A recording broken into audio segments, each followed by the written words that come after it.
il y a plus de 5000 ans, les anciens Égyptiens inventèrent le papyrus. Le papyrus, c'est la plante emblématique, le symbole de la Basse-Égypte, très souvent représentée sur les parois des temples et des tombeaux.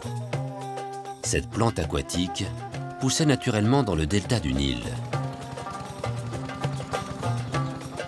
De nos jours, il est encore cultivé par quelques paysans. Mais la récolte est compliquée. Difficilement mécanisable, elle se fait à la main, les pieds dans l'eau. Pour Sobi et son fils Ahmed, c'est un travail pénible.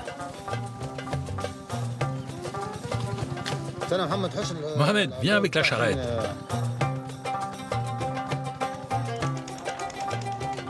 On pourrait croire ces scènes immuables. En réalité, la culture du papyrus a complètement disparu d'Égypte au Moyen-Âge. Le papyrus était pourtant un produit de luxe dont les Égyptiens avaient le monopole dans tout l'Empire romain, jusqu'à ce qu'il soit détrôné par le parchemin.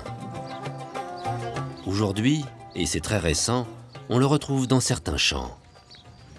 Le papyrus, c'est une plante que les anciens Égyptiens cultivaient bien avant nous. Sur ces terres, il n'y avait rien, ou alors des cultures très classiques. Mais il y a quelques années, nous avons décidé de refaire du papyrus. Dans les années 70, plusieurs botanistes égyptiens se sont intéressés à cette plante. La légende veut qu'ils l'aient réintroduite après avoir apporté des plantes trouvées au tréfonds du Soudan voisin. Une fois la plante réapprivoisée, il a fallu retrouver des gestes millénaires pour la transformer en support d'écriture.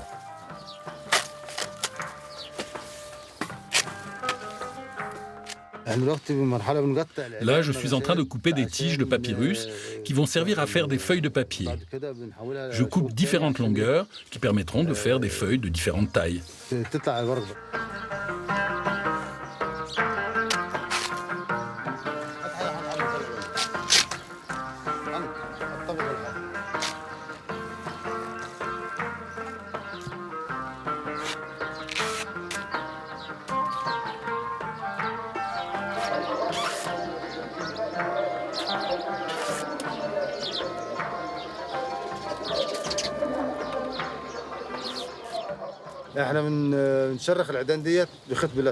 Maintenant, j'épluche les tiges avec un fil de pêche.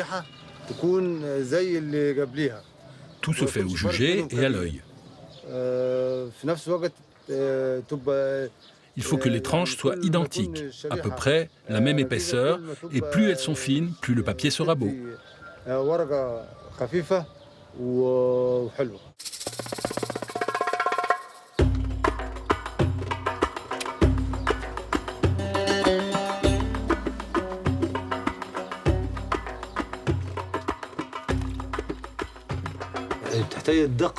Une fois humidifiées, les bandelettes doivent être bien alignées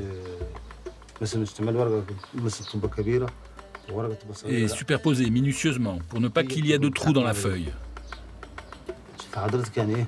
C'est un travail qui demande beaucoup de dextérité.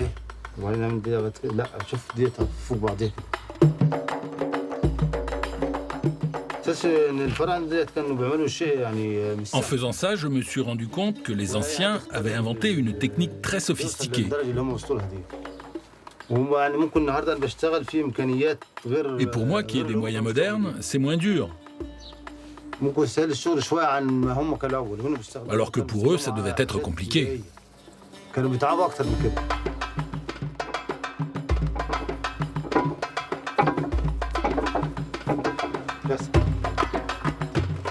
Personne ne sait comment les Égyptiens anciens procédaient pour obtenir le papyrus.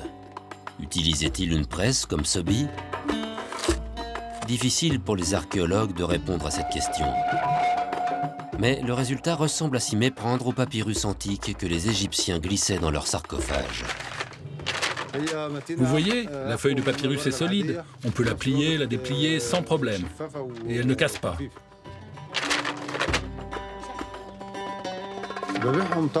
C'est plus solide qu'une feuille de papier normale. Et en plus, elle est légère et transparente. Je les vends à des imprimeurs ou à des dessinateurs de papyrus qui, une fois décorés, les revendent aux touristes.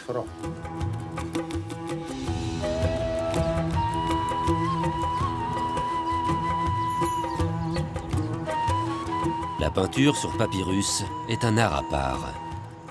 Les peintres qui la pratiquent, comme Ahmed, sont des spécialistes.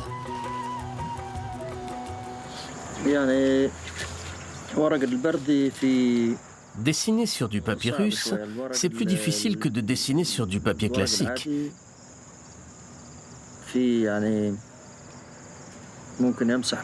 Parce qu'on ne peut pas effacer et tout recommencer. Après avoir été le dessinateur officiel de plusieurs fouilles archéologiques, il s'est tourné vers cette discipline qui le replonge dans l'Égypte ancienne.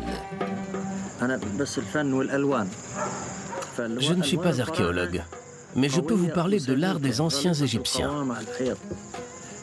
Ils utilisaient des couleurs profondes et ils appliquaient plusieurs couches. Voilà pourquoi elles sont magnifiques.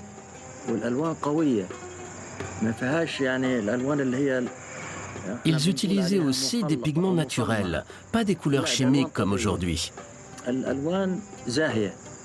Ils aimaient les couleurs vives et elles étaient bien fixées au mur. Le dessin aussi était très précis. Je me suis intéressé à tout ça, la courbe de leur dessin, la fixation, les pigments. Et j'ai tenté d'imiter leur art, autant qu'il est possible de le faire. La couleur pour les anciens Égyptiens est très importante. Les temples étaient entièrement recouverts de peinture, leur donnant un aspect criard qu'ils n'ont plus aujourd'hui. La raison ? Les sujets du pharaon étaient analphabètes. Ils devaient pouvoir reconnaître les dieux au premier coup d'œil, grâce à leurs couleurs et à leurs costumes. Ainsi, Osiris était peint en vert, la couleur du printemps, pour montrer qu'il avait vaincu la mort. Les représentations peintes ne sont pas dépourvues d'un certain réalisme. En témoigne la différence de couleur de peau entre les sexes. Couleur brune pour les hommes, car ils vivaient à l'extérieur, couleur jaune pour les femmes, qui restaient cloîtrées à l'intérieur des maisons. Les animaux aussi sont représentés de manière très fidèle à la réalité, car ils vont servir aux morts lors de sa vie dans l'au-delà. Qui voudrait manger une pâle imitation d'une perche du Nil ?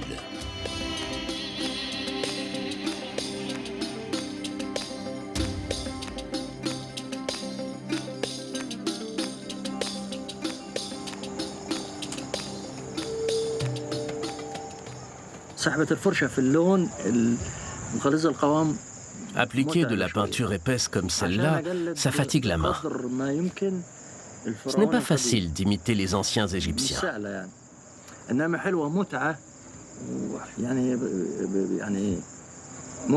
Mais c'est un travail passionnant qui me procure beaucoup de plaisir.